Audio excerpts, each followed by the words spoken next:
Oke, kalau di part pertama saya udah janji kan mau ngebahas tentang hip hop. Bisa nggak sih kita cari uang di hip hop? Jadi maksudnya hip hop ini dijadiin ladang penghasilan, mengeksplor hip hop untuk mencari uang, maksudnya begitu ya. Entah kita jadi DJ, break dance, jadi graffiti, jadi MC, rapper. Menurut saya sah, boleh-boleh aja, sah-sah aja. Karena apa? Karena hip hop menurut saya bukan wahyu sih ya. Maksudnya bukan suatu keturunan yang mutlak gitu, yang ada harus dipatenin, harus kalau keluar dari ini kamu akan kriminal gitu, kamu akan dicap sebagai orang jahat. Oh enggak, no.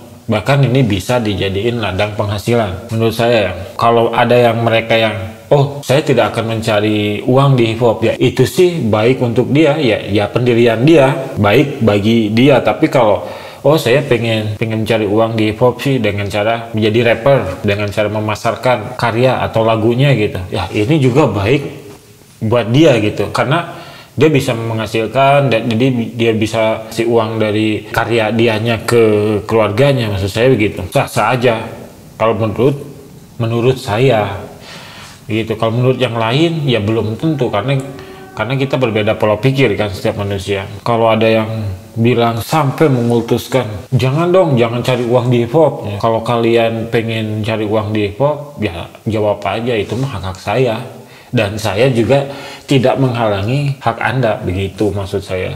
Bikin simpel aja sih hip hop. Iya, bikin simpel aja sih hidup, maksudnya kok hip hop. Ya hip hop sebenarnya simpel juga sih. Ya kenapa saya bilang tadi bukan suatu keturunan yang mutlak atau bukan wahyu?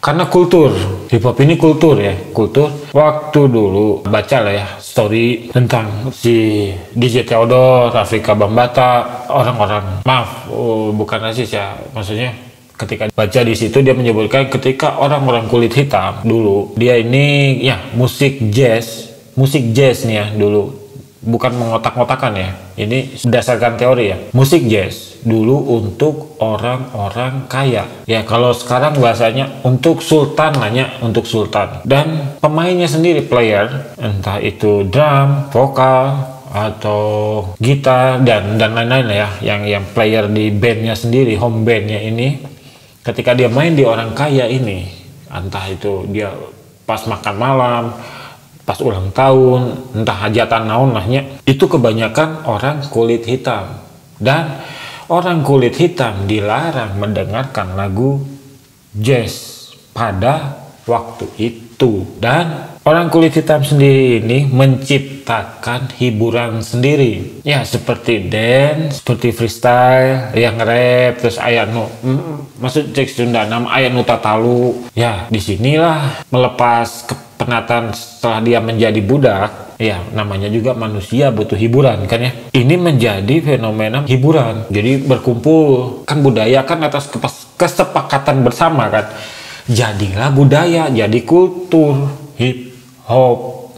Berkembanglah di sini, berkembang menjadi ada graffiti, ada dance, ada DJ ya, salah satunya DJ Theodore. Kalau graffitinya saya kurang tahu ya. Kalau rappernya udah banyak, dari Tupac, dari Afrika Bambaataa. Kalau dari kesini-kesininya Tupac Biji. Nah, di sini mulai ada polemik, maksudnya ada perbedaan paham. Maksudnya ada perbedaan paham tuh, ada perbedaan pola pikir.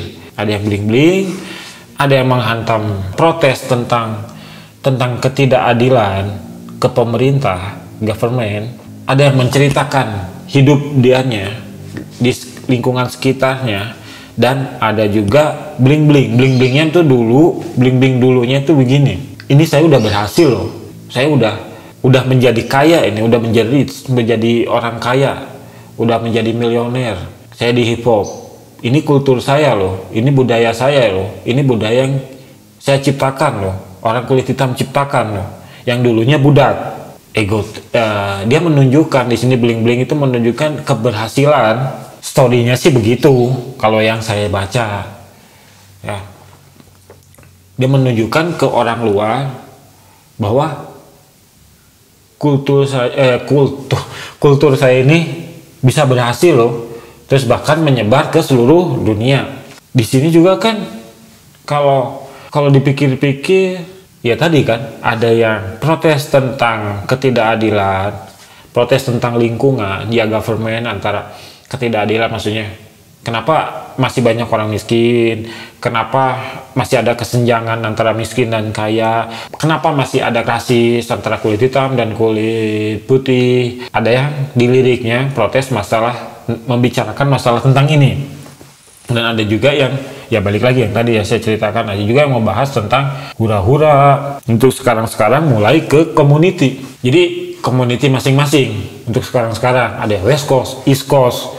Jadi menceritakan, bahkan ada yang menceritakan saya hidup dengan menjual narkoba. Hidup ini sangat susah, tapi di sini saya berhasil. Ada yang menceritakan saya mantan narapidana.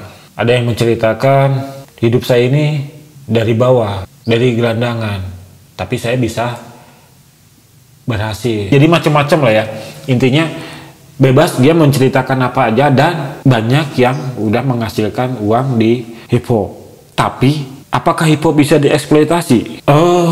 Maksud saya, kalau menurut saya eksploitasi itu makhluk hidup. Kalau kultur hip hop dieksploitasi, maksudnya eksploitasinya bagaimana nih? Eksploitasi hip hop dijadiin memperjuangkan kejahatan itu. Seni bisa dibuat memperjuangkan sesuatu sih ya. Sebenarnya seni bisa menggambarkan sesuatu atau bisa dipakai memperjuangkan sesuatu dan menggambarkan sesuatu keadaan maksudnya saya.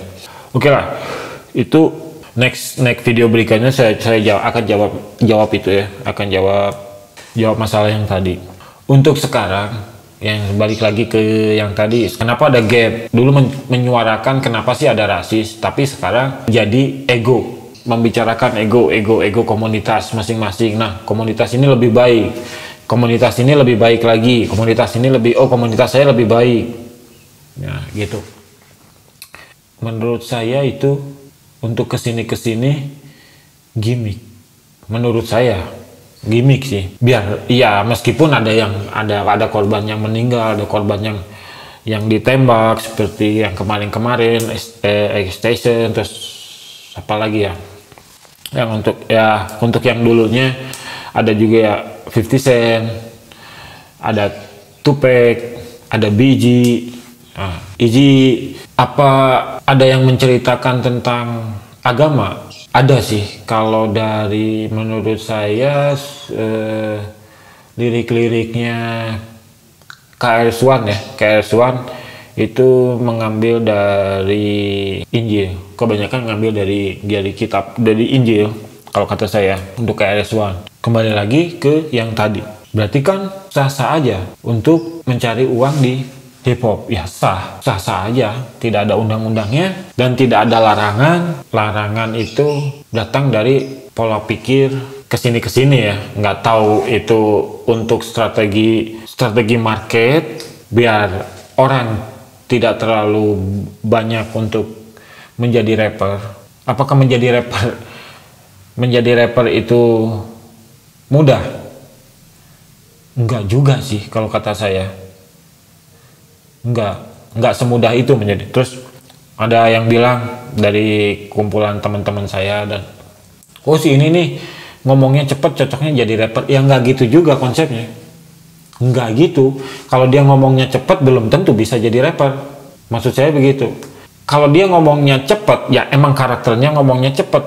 Apakah dia bisa nulis lirik? Apakah dia bisa freestyle? Apakah dia ngerti rima? Belum tentu. Paham? Sampai di situ paham kan? Orang yang ngomongnya cepet belum tentu bisa jadi rapper. Karena di sini ada rima, ada lyrics, ada kata per kata, ada tekniknya juga. Bisa fals juga ketika kalian nge-rap, bukan offbeat ya. Bisa offbeat juga, bisa fals juga.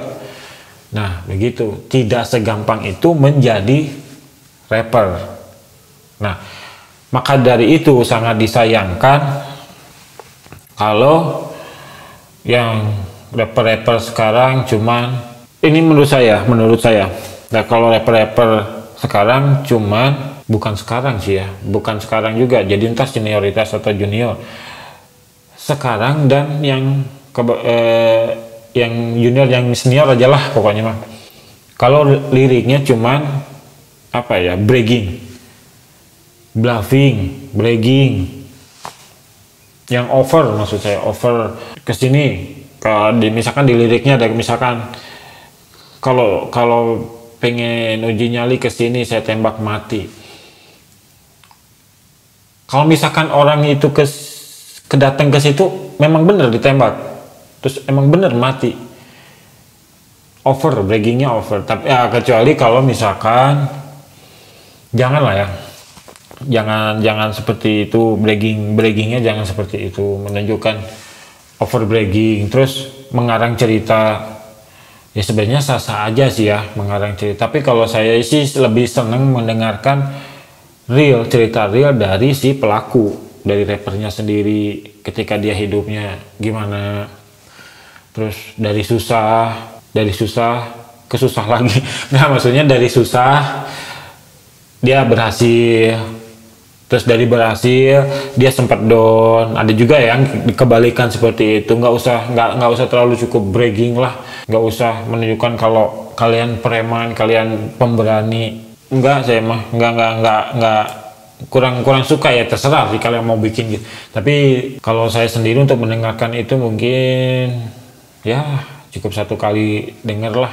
Tapi kalau untuk yang storytellingnya real, kayak ada penghayatannya, baru saya suka lagu-lagu seperti, biarpun dia menceritakan kalau saya ini orang kaya, saya ini, tapi real, saya suka begitu. Jadi itulah, mungkin cukup sekian dari saya seputaran tentang cerita hip hop. Dan untuk yang tadi, sah-sah aja mencari uang di hip hop. Kalau kata saya sih, pendapat saya, sudut pandang saya, perspektif saya, sah-sah aja, silakan saja. Tapi kalau ada yang tidak akan mencari uang di hip hop, ya silahkan. Karena itu prinsip Anda, itu kembali lagi ke Anda sih. Ini saya bercerita tentang sudut pandang saya, dan untuk meyakinkan juga orang-orang yang rapper yang kurang yakin, maksud saya gitu. Oke, cukup sekian dari saya. Next, nggak tahu saya akan cerita apa lagi tentang rapper, tentang hip hop sekarang. Mau cerita tentang apa, trap sama boom bap. Tapi kebanyakan yang bilang trap tidak kenal sama kerang. Dulu di top ada genre kerang ya, bukan kerang hijau, kerang ya. Mungkin pembahasan berikutnya mungkin itu ya. Oke, cukup sekian dari saya dan terima kasih.